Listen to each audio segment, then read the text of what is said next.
할렐루야. 오늘도 새벽에 만나는 하나님 오신 여러분들을 우리 예수님의 이름으로 축복하고 환영합니다. 함께 기도하겠습니다. 좋으신 하나님 감사합니다. 오늘도 하나님이 우리에게 주신 좋은 날입니다. 이 날을 하나님 앞에 감사하다는 말씀을 드릴 수 있게 해주시니 그것 또한 감사합니다. 우리는 죄악이 가득한 사람들이라 우리의 눈으로만 보여지는 것으로 하나님의 사랑을 늘 확인하려 했습니다. 부족한 게 더 많다고 생각했고, 나만 불행하다고 생각했고, 나만 채워지지 않는 것이 있다라는 그 마음들 우리 마음에 가득히 있습니다. 그러나 이 모든 것이 당연한 것이 아니라 하나님의 은혜라는 마음으로 바라보기 시작하니 작은 것 하나하나가 내 공로 없고 하나님 내게 주시는 은혜의 선물임을 고백합니다. 그 은혜에 감사합니다. 말씀 주신 것 감사합니다. 예수님의 이름으로 기도합니다. 아멘. 우리에게 주시는 말씀은 창세기 48장입니다. 창세기 48장 1절에서 7절까지의 말씀을 같이 나누도록 하겠습니다. 창세기 48장 1절에서 7절입니다. 이 일 후에 어떤 사람이 요셉에게 말하기를 내 아버지가 병들었다 하므로 그가 곧 두 아들 므낫세와 에브라임과 함께 이르니 어떤 사람이 야곱에게 말하되 내 아들 요셉이 내게 왔다 하며 이스라엘이 힘을 내어 침상에 앉아 요셉에게 이르되 이전에 가나안 땅 루스에서 전능하신 하나님이 내게 나타나 복을 주시며 내게 이르시되 내가 너로 생육하고 번성하게 하여 내게서 많은 백성이 나게 하고 내가 이 땅을 내 후손에게 주어 영원한 소유가 되게 하리라 하셨느니라. 내가 애굽으로 와서 내게 이르기 전에 애굽에서 내가 낳은 두 아들 에브라임과 므낫세는 내 것이라. 르우벤과 시므온처럼 내 것이 될 것이요 이들 후에 내 소생은 내 것이 될 것이며 그들의 유산은 그들의 형의 이름으로 함께 받으리라.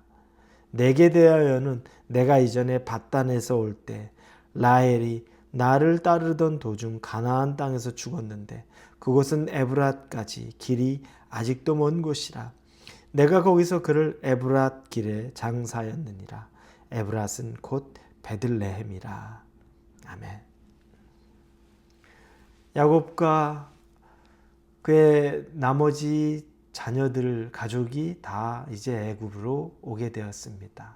고센이란 땅에 정착하고 그곳에서 야곱이 17년 정도의 세월을 보내고 이제 그의 나이가 147세 정도 되었을 때 이제 그의 숨이 멎을 날이 얼마 남지 않았습니다.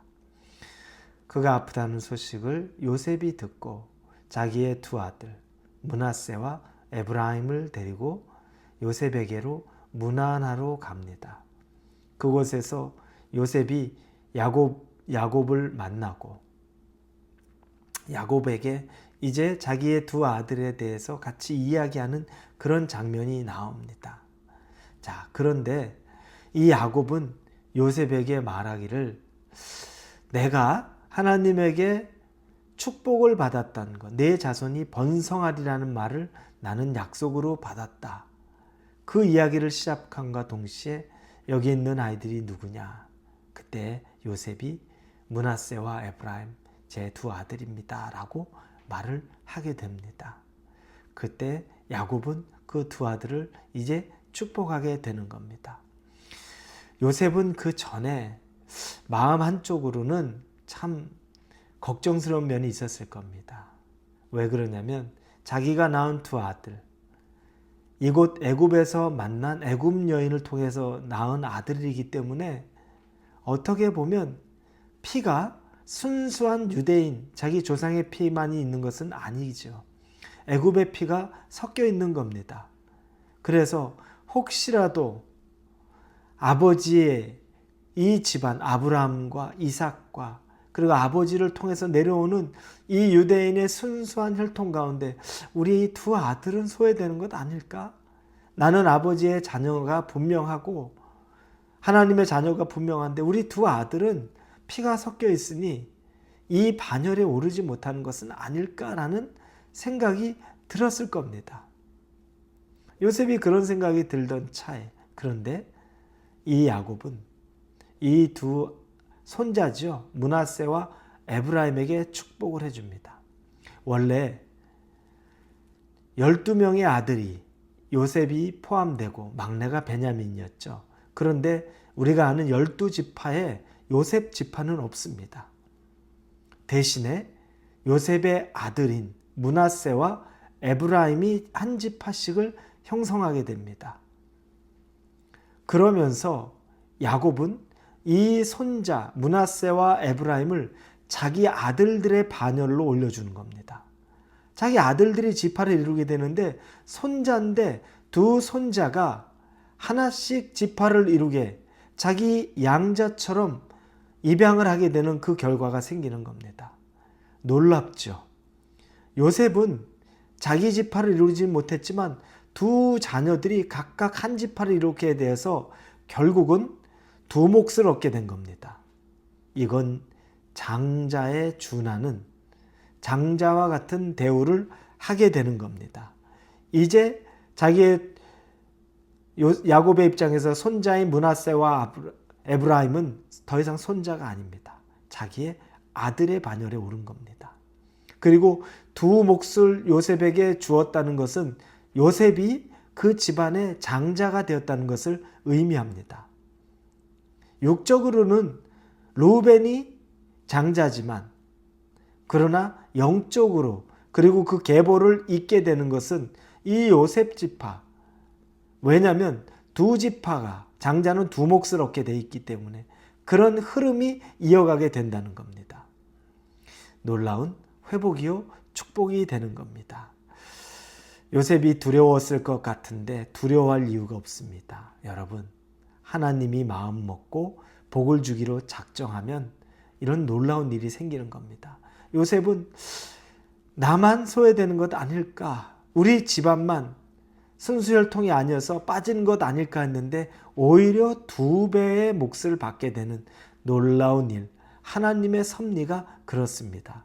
여러분, 그래서 하나님에게 복을 받아야 됩니다.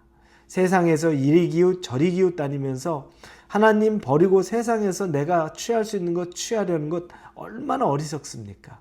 아무리 머리 써도 하나님 계산과 하나님 능력에 다가갈 수가 없기 때문에 그렇습니다. 요셉은 걱정할 이유가 하나도 없습니다.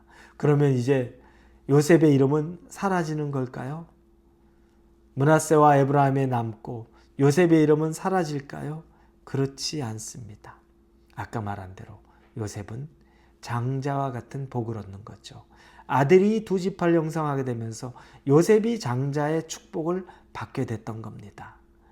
이름은 비록 요셉 지파라고 남지 않지만 우리가 생각할 때 내가 잘난 것보다 내 자식이 더 잘난 게 더 부모로서는 자랑스럽습니다. 내가 슈퍼스타인데 내 아들이 나보다 더 잘한 것이 기분이 더 좋습니다. 과거에는 내 아들이 므낫세나 에브라임이 있다고 치면 요셉의 아들 므낫세요, 요셉의 아들 에브라임이다 라고 이야기를 들었을 텐데, 만약에 므낫세나 에브라임이 더 뛰어난 사람이 되면 므낫세와 에브라임의 아버지 요셉, 먼저 순서가 바뀌어버리는 일이 생기는 것, 그게 아주 기쁜 일이 될 수 있습니다. 장자의 몫을 얻은 것 같은 것이 요셉에게는 회복입니다. 하나님은 요셉의 삶을 알고 있죠. 17살에 형들에게 팔렸는데 그가 16살에 그의 어머니, 친어머니 라헬이 죽었죠.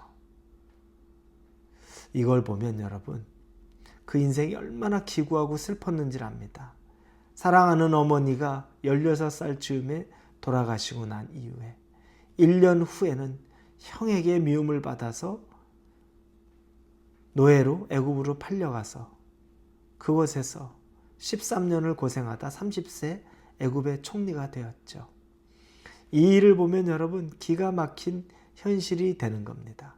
하나님은 그 과정을 아셨습니다. 그리고 누구보다 요셉을 사랑하셨습니다. 왜냐하면 요셉도 하나님을 사랑했기 때문에 그렇습니다. 하나님과 요셉의 사랑의 깊이가 이렇게 깊어졌고 그로 인해 하나님이 요셉을 잊지 않고 그의 눈물 닦아주셨고 그의 상처 회복시켜 주셨습니다. 우리 홀리웨이브 성도 여러분, 하나님이 여러분을 압니다. 여러분이 하나님 사랑하고 하나님이 여러분을 사랑하기 때문에 이 사랑의 관계가 계속 있다면 여러분 안에 있는 여러분의 모든 것들은 하나님 안에서 회복될 것이요 치유될 것임을 믿음으로 믿으실 수 있기를 예수님 이름으로 축원합니다. 기도합니다. 감사합니다. 하나님, 요셉을 통해서 회복의 깊이가 얼마나 깊고 넓고 감사한지를 보게 됩니다. 우리의 삶에도 이와 같은 회복이 있는 삶 되게 하여 주시옵소서. 예수님의 이름으로 기도합니다. 아멘.